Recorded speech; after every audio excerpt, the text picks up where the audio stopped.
Des fouilles menées dans le centre de Khojaly, près de l'ancienne fabrique de tapis, ont mis au jour une fosse commune.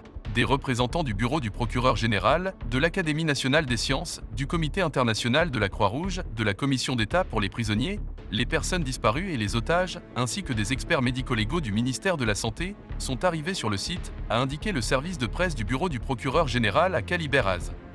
Les restes osseux ont été envoyés pour examen. Selon les premiers résultats, au moins 4 squelettes humains ont été découverts, dont celui d'un enfant de 4 à 5 ans. Ces personnes ont été torturées et tourmentées pendant leur vie, et leurs mains étaient attachées. La tombe a plus de 25 ans. Plus tôt, une nouvelle fosse commune a été mise au jour dans la localité d'Asgaran, dans le district de Khojaly.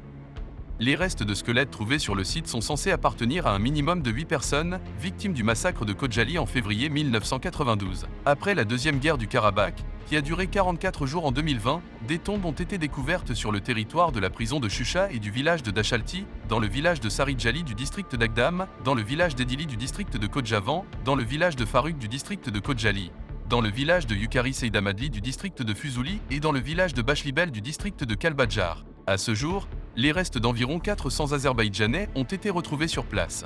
Les enquêtes se poursuivent.